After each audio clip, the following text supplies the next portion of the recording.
Big fight ವಿಶೇಷ ನಾನು ಮತ್ತೆ ಮುಂದುವರಿಸ್ತಾ ಇದ್ದೀನಿ. ಈಗ ಪುಟ್ಟಣಗೌಡ ಅವರೇ, ಇಂಥ ಸಂದರ್ಭಗಳಲ್ಲಿ ಅಂತ ಬಂದಾಗ ಎರಡು ಪಕ್ಷಗಳ ನಡವಳಿಕೆಗಳನ್ನು ರಾಜ್ಯ ಕೂಡ ಸೂಕ್ಷ್ಮ ಗಮನಿಸ್ತಾ ಇರುತ್ತೆ.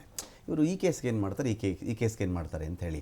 ಬಟ್ ಇದು ಜನಗಳ ದೃಷ್ಟಿಯಿಂದ ಸರ್ವೇ ಸಾಮಾನ್ಯ ಬಿಡುವಂತ ಕನ್ಸಿಡರ್ ಮಾಡ್ತಾರಾ, ಅಥವಾ ಈ ಒಂದು ಇನ್ಸಿಡೆಂಟು ಬೇರೆನೇ ಇಂಪ್ಯಾಕ್ಟ್ ಮಾಡ್ತಾರೆ? ಈಗ ಅವ್ರು ಪಾದಯಾತ್ರೆ ಮಾಡ್ತೀವಿ ಅಂತ ಹೇಳ್ತಾರಪ್ಪ, ಮುಡಾದಲ್ಲೂ ಪಾದಯಾತ್ರೆ ಮಾಡಿದರು, ಉದ್ದಕ್ಕೂ ಆರೋಪಗಳನ್ನು ಮಾಡಿದರು, ಇವತ್ತು ಅದನ್ನೇ ಆರೋಪವನ್ನು ಮಾಡ್ತಾರೆ. ಕೋರ್ಟಿಂದ ಅದೇನೋ ಅವ್ರಿಗೆ ಕ್ಲೀನ್ ಶೀಟ್ ಸಿಕ್ತು, ಏನು ನೋಡ್ರಿ ನಿಮ್ಮ ಪಾದಯಾತ್ರೆ ಡುಸ್ಸಾಯಿತು ಅಂತ ಹೇಳಿದ್ರು. ಈ ಪಾದಯಾತ್ರೆಯನ್ನು ಇವರು ಅವಾಯ್ಡ್ ಮಾಡ್ತಾರಾ? ಸರ್, ನನ್ನ ಕೇಳಿದ್ರೆ ಇದು ಯಾವ ಪುರುಷಾರ್ಥಕ್ಕೋಸ್ಕರ ಪಾದಯಾತ್ರೆ? ಓಕೆ, ಅನ್ಯಾಯ ಆಗ್ಬಿಟ್ಟಿದೆ. ಭರತ್ ರೆಡ್ಡಿ ಅರೆಸ್ಟ್ ಮಾಡಲಿಲ್ಲ. ಯಾಕೆ ಇವ್ರನ್ನೇ ಫಸ್ಟ್ ಅರೆಸ್ಟ್ ಮಾಡಬೇಕು? ಈ ಗಲಾಟೆಗೆ ಮೂಲ ಕಾರಣ ಶ್ರೀರಾಮುಲು ಜನಾರ್ದನ್ ರೆಡ್ಡಿನೇ ಮೂಲ ಕಾರಣ. ನಿಮ್ಮ ಮನೆ ಮುಂದೆ ಅವ್ರ ಕಡೆ ಗನ್ ಮ್ಯಾನು ಅವ್ರ ಕಡೆಯವ್ರನ್ನೇ ಶೂಟ್ ಮಾಡ್ಕೊಂಡ್ಬಿಟ್ರೆ ಅದಕ್ಕೆ ರಾಮುಲು ಕಾರಣ ಆಗ್ತಾರ? ಸರ್, ನಿಮ್ಮ ಮನೆ ಮುಂದೆ ಬ್ಯಾನರ್ ಹಾಕ್ಬಾರ್ದು ಅಂತ ರೂಲ್ಸ್ ಇದೆಯಾ? ಇದೇನದು ಪಾಕಿಸ್ತಾನ ಅಥವಾ ಬೇರೆ ಯಾವ್ದನ್ನ ಕಂಟ್ರಿನ? ಹಾಕೊಂಡು ಹೋಗ್ಲಿ ಬಿಡ್ರಿ. ಅವ್ರು ಹಾಕ್ಬಾರ್ದು ಅನ್ನೋ ರೂಲ್ಸ್ ಇತ್ತು ಅಂದ್ರೆ ಕಂಪ್ಲೇಂಟ್ ಕೊಡಿ. ಅಲ್ಲಿ ಅಧಿಕಾರಿಗಳು ಕಂಪ್ಲೇಂಟ್ ಕೊಟ್ಟು ಕಿತ್ತಾಸಿ ಇಲ್ಲ ಅವ್ರ ಮೇಲೆ ಆಕ್ಷನ್ ತಗೊಳ್ಳಿ. ಮಾಡಿದ್ರು ಅಂದ್ರೆ ಇವರು ಪೊಲೀಸೇ ಗುಂಡಾಗಳನ್ನ ಎಸ್ಕಾರ್ಟ್ ಮಾಡ್ಬಿಟ್ಟು ಗಲಾಟೆ ಎಬ್ಸಿದ್ರು. ಇವ್ರು ನೋಡಿದ್ರೆ ಇವರು ಅದನ್ನೇ ಕ್ಲೈಮ್ ಹೌದು. ಇವ್ರ ಕಡೆ ಇರೋ ಗುಂಡಾಗಳೇ ಅವ್ರು ಮಾಡಿರೋದು ಅಂತ ನಾನು ಹೇಳ್ತೀನಿ. ಈ ಯಾವ ಪುರುಷಾರ್ಥಕ್ಕೋಸ್ಕರ ಅಲ್ಲಿಂದ ಇಲ್ಲಿಗೆ ಬರ್ತಾರೆ? ಬೆಂಗಳೂರನ್ನ ಹಾಳು ಮಾಡೋದಕ್ಕೆ ಬರ್ತಾ ಇದ್ದಾರಾ? ಇವ್ರು ಮಾಡ್ಕೊಂಡಿರೋದು ಬಳ್ಳಾರಿನಲ್ಲಿ ಆಲ್ರೆಡಿ ಬಳ್ಳಾರಿನ ಹಾಳು ಮಾಡಿದಂಥವ್ರು, ಕೊಳ್ಳೆ ಹೊಡೆದಂಥವ್ರು ಜನಾರ್ದನ್ ರೆಡ್ಡಿ ಮತ್ತು ಶ್ರೀರಾಮುಲು ಅವರು. ಇವ್ರನ್ನ ನಾವು ಬೆಂಗಳೂರು ಬಿಟ್ಕೊಬೇಕಾ? ಬಳ್ಳಾರಿಯಿಂದ ಹೊಟ್ಬಿಟ್ರೆ ನೀವೆಲ್ಲ ತಡಿಬೇಕು. ಬೆಂಗಳೂರು ಜನ ಎಲ್ಲ ಪ್ರತಿಯೊಬ್ಬರು ತಡೆದಿ ಅಲ್ಲೇ ಕ್ಯಾಕರ್ ಸುಗ್ದು ಆಚೆ ಓಡಿಸ್ಬೇಕು. ಇಲ್ಲ ಅಂತಂದ್ರೆ ಬೆಂಗಳೂರಿನಲ್ಲಿ ಈ ಒಂದು ನ್ಯಾಯ ಕೇಳ ತಪ್ಪು ಅಂತ ಯಾವ ನ್ಯಾಯ ಅಲ್ಲೇ ಕೇಳಲಿ? ಅವತ್ತು ಸಿದ್ದರಾಮಯ್ಯನವರು ಇಲ್ಲಿಂದ ಪಾದಯಾತ್ರೆ ಮಾಡಿದ್ದು ಸಂತೋಷ್ ಹೆಗಡೆ ಅವ್ರು ಕೊಟ್ಟಂತ ಒಂದು ಈ ಹಗರಣಗಳಿಗೋಸ್ಕರ ಅವ್ರು ಪಾದಯಾತ್ರೆ ಮಾಡಿದ್ದು. ಈ ಕೊಲೆ ಆಗಿದೆ, ನನ್ನ ಕಾಂಗ್ರೆಸ್ ಕಾರ್ಯಕರ್ತನ ಕೊಲೆ ಆಗಿದೆ, ಇಲ್ಲ ಬಿಜೆಪಿ ಕಾರ್ಯಕರ್ತನ ಕೊಲೆ ಆಗಿದೆ ಅಂತ ಸಿದ್ದರಾಮಯ್ಯನವರು ಪಾದಯಾತ್ರೆ ಮಾಡಲಿಲ್ಲ ಸರ್. ನಮ್ಮ ಕರ್ನಾಟಕನ ಉಳಿಸ್ಬೇಕು, ಈ ಜನಾರ್ದನ್ ರೆಡ್ಡಿ ಗೋಮುಖ ವ್ಯಾಘ್ರ ಕಳ್ಳರನ್ನ ಇಲ್ಲಿಂದ ಓಡಿಸ್ಬೇಕು ಅನ್ನೋ ಉದ್ದೇಶಕ್ಕೋಸ್ಕರನೇ ಅವ್ರು ಮಾಡಿದ್ದು. ಯಾಕಂದರೆ ಇವತ್ತು ಒಂದು ಕೊಲೆ ನಿಮ್ಮ ಕಣ್ಣು ಕಾಣಿಸ್ತಾ ಇದೆ ಕಾಂಗ್ರೆಸ್ದು.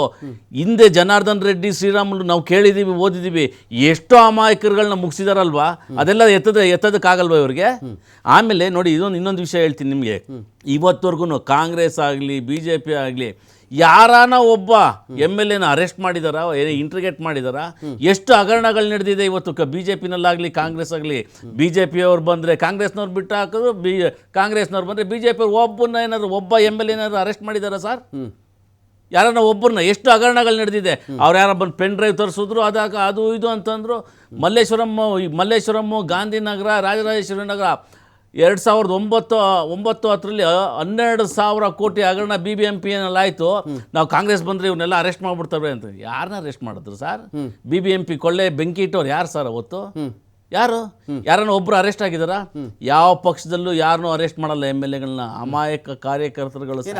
ನ್ಯಾಯಮೂರ್ತಿ ಕೊಟ್ಟಿದ್ದೀವಿ, ಈ ನ್ಯಾಯಮೂರ್ತಿ ಕೊಟ್ಟಿದ್ದೀವಿ, ವರದಿ ಬಂದ್ಬಿಡುತ್ತೆ, ಯಾವ ವರದಿನೂ ಬರಲ್ಲ. ಹಗರಣದಲ್ಲಿ ನಾನೆಲ್ಲ ನಡಗಿಸ್ಬಿಡ್ತೀವಿ ಅಂತ ಇದು ಸರ್ ನೋಡಿ, ಎಲ್ಲ ಅರೆಸ್ಟ್ ಒಳಗಡೆ ಕಳಿಸ್ಬಿಡ್ತೀವಿ. ಕೋವಿಡ್ ಆಗ ಇದೇ ಸಿದ್ದರಾಮಯ್ಯನವರು ಇವತ್ತವರೆಗೂ ಒಬ್ಬನ ಅರೆಸ್ಟ್ ಮಾಡಿದಾರ? ಮಾಡಲ್ಲ ಸರ್. ಅಂಡರ್ಸ್ಟ್ಯಾಂಡಿಂಗ್ ಮೈತ್ರಿ ಪಕ್ಷಗಳು ಬ್ರದರ್ಸ್ ನೋಡಿ. BJP ಕಾಂಗ್ರೆಸ್ ಸರ್ಕಾರ ಇದ್ದಾಗ ಇದೇ BJPನವರು ಕಾಂಗ್ರೆಸ್ ಮಂತ್ರಿಗಳನ್ನ ಕರ್ಕೊಂಡ್ಬಂದು ಉದ್ಘಾಟನೆಗಳು ಮಾಡಿಸಿದಂಥ ಎಷ್ಟೋ ಉದಾಹರಣೆಗಳಿದೆ. ಈ ಥರ ಇದ್ದಾಗ ಜನಗಳಿಗೆ ನ್ಯಾಯ ಕೊಡ್ತಾರ ಇವರು?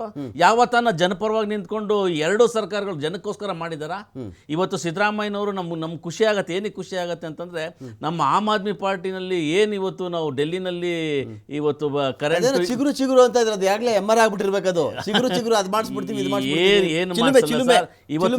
ಚಿಲುಮೆ ಏನು ಆಗಲ್ಲ. ಇವತ್ತು ನೋಡಿ, ಸಾಮಾನ್ಯ ಜನರಿಗೆ ಇವತ್ತು ಏನೊಂದು ಎರಡು ಪಕ್ಷದಲ್ಲೂ ಆಗ್ತಾ ಇಲ್ಲ. ಇವರೇನು 2,000 ರೂಪಾಯಿ ಕೊಡ್ತೀವಿ, ಕರೆಂಟ್ ಕೊಡ್ತೀವಿ ಅಂತ ನೆವರ್. ಇವತ್ತು ಬೇಕಾಗಿರೋದು ನಮ್ಮ ರಾಜ್ಯದ ಜನತೆಗೆ ಸಂಪೂರ್ಣವಾಗಿ ನೀವೇನು ಕೊಡಲಿಲ್ಲ ಅಂದರೆ ಪರವಾಗಿಲ್ಲ, ಎಜುಕೇಷನ್ ಹೆಲ್ತ್ ಫ್ರೀ ಕೊಡೋದಕ್ಕೆ ತಾಕತ್ತಿಲ್ದಿರೋಂಥ ಸರ್ಕಾರಗಳು ಇವತ್ತು ಜನಗಳಿಗೆ ಯಾಮಾರಿಸ್ತಾ ಇದ್ದಾರೆ. ಫೈನ್. ನಾನೀಗ ಪರಮೇಶ್ ಅವ್ರನ್ನ ಮಾತಾಡ್ಸ್ಬಿಡ್ತೀನಿ. ಪರಮೇಶ್ ಸರ್, ಇಂಥ ಕೇಸ್ಗಳಿಗೆ ಸಂಬಂಧಪಟ್ಟಂತೆ ಇಲ್ಲಿ ಪುಟ್ಟಣಗೌಡರು ರೈಸ್ ಮಾಡ್ತಿರ್ತಕ್ಕಂಥ ಕ್ವಶನ್ನು ಆಶ್ಚರ್ಯ ಆಗಬೇಕಾಗಿಲ್ಲ ಯಾರಿಗೂ ಕೂಡ. ಇದೇ ಕಾಂಗ್ರೆಸ್ ಸರ್ಕಾರ ಬಂದ ಹೊಸದರಲ್ಲಿ ನಾವು BJP ಕಾಲದ ಕರ್ಮಕಾಂಡಗಳನ್ನು, ಹಗರಣಗಳನ್ನು, ಕೋವಿಡ್ ಕರ್ಮಕಾಂಡಗಳನ್ನು ಎಲ್ಲ ಬಯಲು ಮಾಡಿಬಿಡ್ತೀವಿ, 100 ಕೋಟಿ 1000 ಕೋಟಿ ಕ್ಯೂನಿಕ್ಸ್ ಹಗರಣ ಎಲ್ಲ ಹೇಳಿದ್ರು ಇವರು. ಇನ್ನೇನು ಮಾರನೇ ದಿನ ಬೆಳಗ್ಗೆಯಿಂದ ಕಮಿಟಿ ರಚನೆ ಆಗಿ ಒಂದು 6 ತಿಂಗಳ ಒಳಗಡೆ ಎಲ್ಲ ತನಿಖೆ ನಡೆದು ಮಿನಿಮಮ್ ಒಂದು 20 ಜನ ಎಮ್ ಎಲ್ ಎಗಳನ್ನು ಅರೆಸ್ಟ್ ಮಾಡಿಬಿಡ್ತಾರೇನೋ ಅಂತ ಇತ್ತು ಸರ್. ಇವತ್ತಿನವರೆಗೂ ನೋಡಿ ಅದೇ ಹೇಳ್ತಾರಲ್ಲ, ಬುಟ್ಟಿ ಲಾವಿದೆ, ಹಾವು ಬಿಟ್ಬಿಡ್ತೀನಿ. ಆ ಬುಟ್ಟಿಲಿ ಹಾವಿರೋದೇ ಅನುಮಾನ, ನನಗೆ ಹಾವಿರೋದೇ ಅನುಮಾನ, ಅದು ಕಚ್ಚೋದು ಇಲ್ಲ ಅಂತ ಕಾಣಿಸುತ್ತೆ. ಸೊ ಹೀಗಾಗಿ ನೋಡಪ್ಪ, ನಾನು ರೆಡ್ಡಿನೂ ಅರೆಸ್ಟ್ ಮಾಡಲ್ಲ, ಭರತ್ ರೆಡ್ಡಿನೂ ಅರೆಸ್ಟ್ ಮಾಡಲ್ಲ ಎಂಬಲ್ಲಿಗೆ ಕಾರ್ಯಕರ್ತರು ಇದ್ದಾರೆ. ಮಾಧ್ಯಮಗಳು ಒಂದು ವಾರನೋ 10 ದಿನನೋ ಮಾತಾಡ್ಕೋತಾರೆ, ಆಮೇಲೆ ತನ್ನಿಂದಾನೆ ಸುಮ್ಮನಾಗ್ತಾರೆ. ನಾನು CID ತಂಡ ಕಳಿಸಿದ್ದೀನಿ, SP ಚೇಂಜ್ ಮಾಡಿಬಿಟ್ಟೆ, ಒಬ್ಬರು ವಜಾ ಮಾಡಿಬಿಟ್ಟೆ, ಒಬ್ಬರು ಸಸ್ಪೆಂಡ್ ಮಾಡಿಬಿಟ್ಟೆ, ಇದರಲ್ಲೇ ತಿಳಿಸ್ತಾ ಇದೆಯಾ ಈ ಸರ್ಕಾರ ಅಂತ? ಖಂಡಿತವಾಗಿ ರಮಕಥೆ. ಇದಕ್ಕಿಂತ ಮುಂಚೆ ನಾನು ಗೆಳೆಯರು ಉಲ್ಲೇಖ ಮಾಡಿದ ಮಾತಿಗೆ ಒಂದು ಇದನ್ನ ಹೇಳ್ತೇನೆ. ಅಂದ್ರೆ ಬಳ್ಳಾರಿನಲ್ಲಿ ಆ ಬ್ಯಾನರ್ ಹರಿದು ಹಾಕಿದ್ರು ಅಥವಾ ಬ್ಯಾನರ್ ಅನ್ನ ರಿಮೂವ್ ಮಾಡಿದ್ರು ಅನ್ನೋ ಕಾರಣಕ್ಕೆ ಆದಂತ ಗಲಾಟೆ ಅಲ್ಲ ಇದು. ಇದ್ರ ಹಿಂದೆ ಇದು ಏನ್ ಗೊತ್ತಾ, ಒಂದು ರೀತಿಯಲ್ಲಿ ಬೂದು ಮುಚ್ಚಿದ ಕೆಣಸಂತ ಇತ್ತು. ಅಲ್ಲಿ ರೆಡ್ಡಿ ವರ್ಸಸ್ ರೆಡ್ಡಿ, ಅದು ಪಕ್ಕಾ ರಾಜಕೀಯದ ಅಖಾಡ. ಅದು ನಿಮ್ಗೆ ಎಲ್ರಿಗೂ ಗೊತ್ತಿರುವಂತದ್ದು. ಅಂದ್ರೆ ಒಂದು ಇಶ್ಯೂ ಬೇಕಾಗಿತ್ತು ಅವರಿಗೆ, ಅದು ಬ್ಯಾನರ್ ಮುಖಾಂತರ ಸಿಕ್ತು ಅಷ್ಟೇ. ಹಾಗಾಗಿ ಅದು ಬೇರೆ ಬೇರೆ ಸ್ವರೂಪ ತಗೋತಿರೋದು. ಇದು ಸದ್ಯಕ್ಕೆ ಈಗ CID ಎಂಕ್ವೈರಿ ಆಗ್ಬೋದು ಅಥವಾ ಯಾರ್ದು ಬಂಧನ ಆಗ್ತದೋ ಇನ್ನೊಂದು. ಇದು ಅಲ್ಲಿ ಆ ಒಂದು ರಾಜಕೀಯ ವೈಷಮ್ಯ ಇದೆಯಲ್ಲ, ಇದು ಡಿಕೆಟ್ಸ್ ಗೆ ಕಂಟಿನ್ಯೂ ಆಗ್ತದೆ. ಹಿಂದೆನೂ ಇದೆ, ಮುಂದೆನೂ ಆಗ್ತದೆ. ಈ ಒಂದು ಇನ್ಸಿಡೆಂಟ್ ಗೆ ಇದು ನಿಲ್ಲಲ್ಲ ಅನ್ನೋದು ಒಂದು. ಎರಡನೇದು ನೀವು ಹೇಳಿದಾಗೆ, ಈಗ 2.5 ವರ್ಷ ಕಳೆದೋಯ್ತು ಕಾಂಗ್ರೆಸ್ ಸರ್ಕಾರಕ್ಕೆ.